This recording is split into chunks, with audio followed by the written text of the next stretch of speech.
Today, we are going to understand landforms that form the surface of our planet. Some we all know: oceans, mountains, beaches, but some others you might not be so familiar with. You've probably heard of gulfs and capes like Cape Town or Cape Horn, but what defines them? What about a glacier? Have you ever even heard of an isthmus? After this video, you'll know all of these features and much more like the back of your hand. So, without further ado, welcome to Landforms. Before we dive into these landforms, we must understand what forces shape the terrain of our planet. As we all know, our planet does not have a homogeneous surface, meaning not all of the land is the exact same around the planet. Instead, continents have very irregular shapes, with significant inlets and extensions between the sea and the land. The Earth also has very flat areas spanning thousands of miles, and of course, highly mountainous regions. Plate tectonics is the primary agent that shapes our world. The interior of our planet is molten and at thousands of degrees in temperature, while the continental crust, which is solid and fragmented into various continental plates, floats on the surface. These plates move slowly and collide and slide against each other, causing volcanoes and earthquakes and creating mountain ranges through uplift. Through these collisions, continents are displaced, which, for example, over the last 200 million years, led to the division of the supercontinent Pangaea into the current continents. Water is the second significant shaping agent. The waves of the seas continuously crash against the coasts, shaping the entire coastal relief. Rain and snow also erode mountains and rocks, while rivers carry large amounts of sediments from the continents to the seas. Temperature is also another factor, as freezing temperatures cause water trapped in rocks to freeze, which can cause them to break, and even icy glaciers with their erosion create large and deep valleys. Another shaping agent is wind, sometimes carrying suspended particles that erode rocks, transporting sand over long distances, and also making the sea even more powerful when it becomes turbulent. And lastly, living beings also contribute to the erosion of terrain. Plant roots fracture rocks, helping create more fragmented and loose soil. And the rest of the animals also play in erosion, some to a lesser extent, and others to a much greater extent.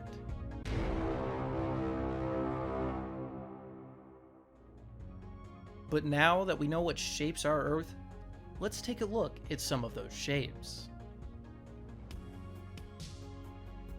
Plains are extensive areas of land with a flat surface, such as the European Great Plain,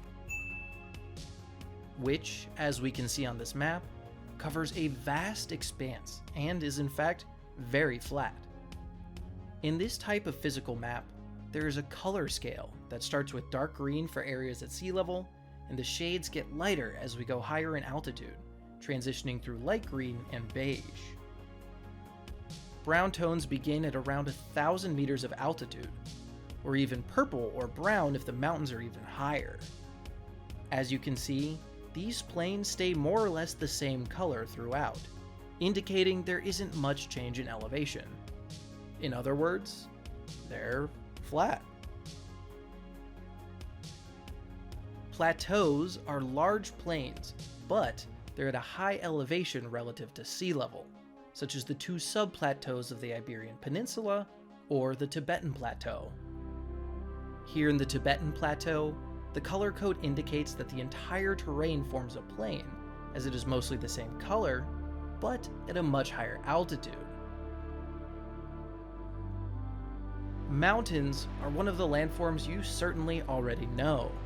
They are steep and highly elevated areas that are often grouped together, forming mountain ranges, like the Alps in Europe, the Himalayas in Asia, or the Andes in South America. As mentioned before, Mountain ranges form when a force causes old rock to be lifted upward, usually from plate tectonics or volcanic activity. Without these forces to generate uplift and create mountains, erosion would make all of the land on our Earth flat and closer to homogeneous. Next, we can also find depressions. Speaking of depressions, that's where I find myself when I have to grade my students' exams.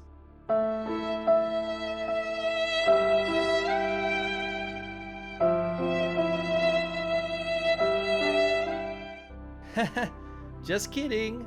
I love grading tons of exams. By the way, are you finding this video helpful? If the answer is yes, that means it's time to click like and subscribe. Doing this is very important to help the channel grow, and it can also help with my depression. But back to the landforms, depressions are areas that are lower compared to the surrounding terrain.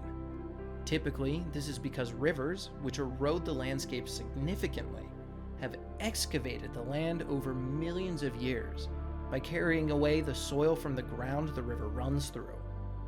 A good example is the Guadalquivir Depression, which is much lower in elevation than the surrounding area. Basins resemble depressions, but they're not quite the same. While depressions have been excavated by rivers, basins are also lower and sunken, but this is due to the mountainous terrain formed around them. Two good examples are the Amazon Basin and the Congo Basin. They are depressions through which major rivers flow. They are surrounded by mountainous regions, causing water to flow toward the center of the basin, eventually emptying into a large river that will often create fertile land due to the sediments brought in from surrounding hills. Lakes are freshwater accumulations in terrestrial depression, like Lake Baikal or the Great Lakes of North America. There are even some lakes that have turned salty, like the Caspian Sea, which, despite having sea in its name, you can see is actually a lake because it's not connected to the ocean. It is the same with the Dead Sea or the Aral Sea. Those are not seas, they're all lakes. It seems like they are lying to us.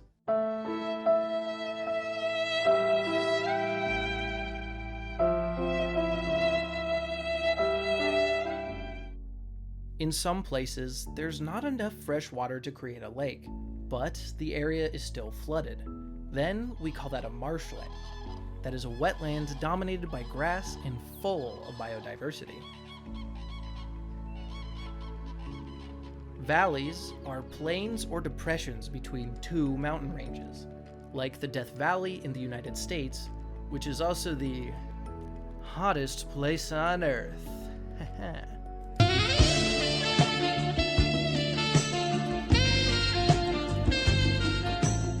Oh, sorry, right, not that kind of hot.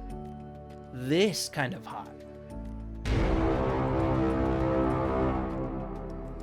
Some valleys have been carved by the erosion of glaciers. These are known as glacial valleys. Glacial valleys are typically narrow with very steep slopes due to the strong erosion caused by glacier ice moving downhill. Another type of valley is a fjord, which are coastal valleys carved by glaciers that are currently partially submerged, so the valley floor is underwater, and steep slopes rise on both sides. More specifically, the fjord is the body of water filling this valley, but it speaks to the same landform. Glaciers are large accumulations of ice. They are typically found in very high mountain ranges such as the Himalayas, where they form extensive masses that create and grind out glacial valleys. However, they also exist in colder regions like Greenland, which has nearly the entire island covered by massive ice sheets, which are in effect giant glaciers. And we can't forget Antarctica, which is covered by an enormous glacier with an average thickness of nearly 2 kilometers.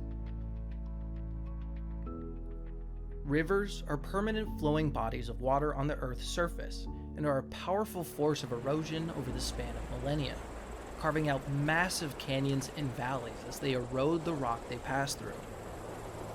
Rivers often begin in areas of higher elevation with greater precipitation, and gravity brings the water down to lower elevation where it collects in areas like depressions or basins. Rivers form as water collects on its way down in elevation towards sea level. That said, most rivers eventually flow into the sea, completing the water cycle. However, there are some rivers that flow into landlocked interior lakes, like the Dead Sea or the Caspian Sea. These large lakes don't overflow because they're located in very warm areas, and the water evaporates, finding an equilibrium between the river contributions and the total evaporation.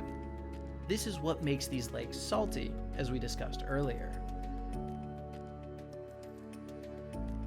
Speaking of the sea, we can move on to some other landforms commonly found in or by the ocean. When the ocean meets the land, we often think of beaches. As the waves crash against the land over millions and millions of years, eventually the rocks break down into smaller and smaller pieces. This is what comprises loose sand, along with eroded bits of gravel or seashells. Likewise, beaches are relatively flat and are found in areas where all of the sand can be deposited. So, what happens when the ocean meets the land somewhere where it's not exactly flat? In this case, we will find cliffs, which are locations where the sea and land meet with a very steep and abrupt slope. Typically, they form because the coastline is rocky and higher than the sea, causing the waves to erode the rock from below, leading to periodic rock collapses. Erosion is still obviously at play here, but since the land is steeply inclined, there is nowhere for the sand to accumulate to create large beaches. Looking around the globe for cliffs, one of the most iconic examples is the White Cliffs of Dover in England.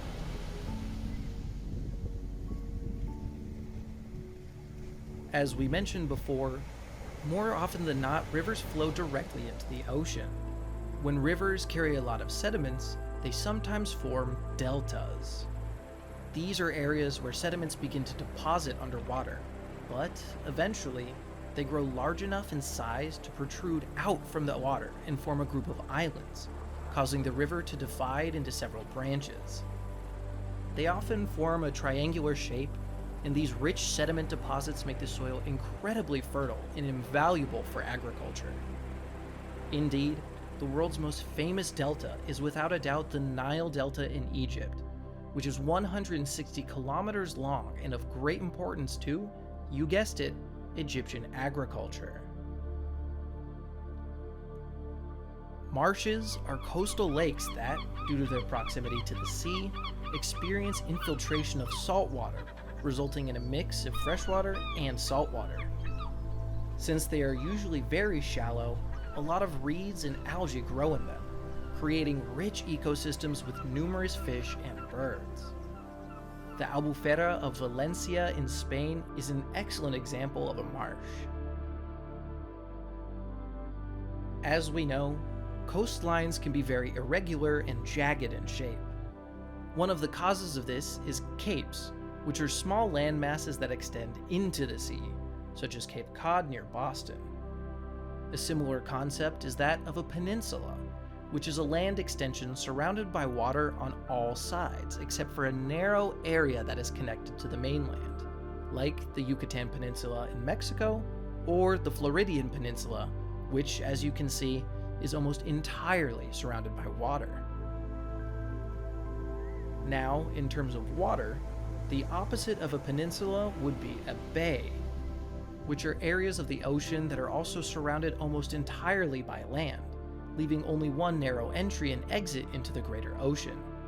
One such example is the San Francisco Bay in California. Now, if you take a bay and increase its size, you get a gulf, like the Gulf of Mexico. Now, this idea that gulfs are bigger and bays are smaller is generally true, but sometimes it can get a bit confusing. For instance, The Hudson Bay in Canada is massive, yet it's called a bay, while the Gulf of California is approximately 1/8 of the size of Hudson Bay and is yet called a gulf. And, looking in Southeast Asia, you can see that on one side, there's the Bay of Bengal, which is massive, and on the other side is the Gulf of Thailand, which is obviously much smaller. So, as you can see, there's kind of a blurry line between the two landforms, and I lost my glasses, so that makes it even worse for me. While a peninsula is more or less surrounded by water on 3 sides, some are only surrounded by 2. When they are opposite of each other, we find isthmuses, which are narrow strips of land that connect other large bodies of land and have bodies of water on either side of them. Essentially, they act as a narrow land bridge. Perhaps the most famous example is the Isthmus of Panama, which is the narrow strip of land that connects North America to South America and famously contains the Panama Canal, which was constructed to essentially connect the Pacific and Atlantic Oceans. So, wait, if this canal exists, is Panama still an isthmus? Or is it 2 peninsulas that almost touch each other? I'll let you decide. Now, let's take the inverse of an isthmus for water. Straits are generally narrow bodies of water located between 2 larger land masses. While an isthmus acts as a bridge that connects 2 larger pieces of land, a strait is a narrow body of water that will separate 2 large pieces of land. For example, we see the Strait of Gibraltar, which separates the southern part of the Iberian Peninsula from the northern part of Africa. Islands, as we hopefully all know, are pieces of land completely surrounded by water, making them detached and separate from the main landmass. Islands can vary in size from very small, like Fiji, to something very large, like Greenland. The very small islands can be called islets. And, sometimes, islands will be found in large, close-by groups, which are called archipelagos. For an example, you can think of the Bahamas. Perhaps the last concept we should explore is that of a continent, which are large land masses distinct from others, such as America or Africa. However, there is no clear consensus on continents because the division is based more on cultural concepts than anything else. For example, Europe is considered a separate continent from Asia, even though they're connected by a vast landmass. In other words, an individual could consider Eurasia as a single continent. But Asia and Europe have been historically and culturally so different that everyone considers them distinct. Due to this need people feel to separate the two, the dividing line of the continent is often said to be the Ural Mountains, which run north to south in Russia. Africa looks to be quite obviously a distinct continent, but if you zoom in on Egypt, you will see that even there's a tiny strip of land that connects it to Asia in the Middle East. So is it fair to call it completely separate from Asia now? In an even less clear example, there is Oceania, which has the large landmass of Australia and thousands upon thousands of islands.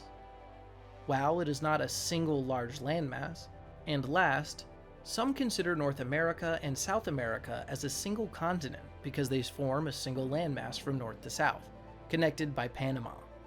However, in the United States, the tendency is to say that North America and South America are 2 separate continents. So, what do you think? Should we consider America as a single large continent, or should we talk about the Americas considering it as 2 different continents? Drop a comment to let us know what you think. Well, I'm done with that rant now. So, if you enjoyed the video, it would be great if you could drop a like and subscribe to the channel, where we have a lot more informative videos about geology, geography, and history. Here are a few more you might enjoy. So if you do subscribe, don't forget to hit the notification bell as well, because it will help our channel a lot. Thank you very much, and I'll see you next time.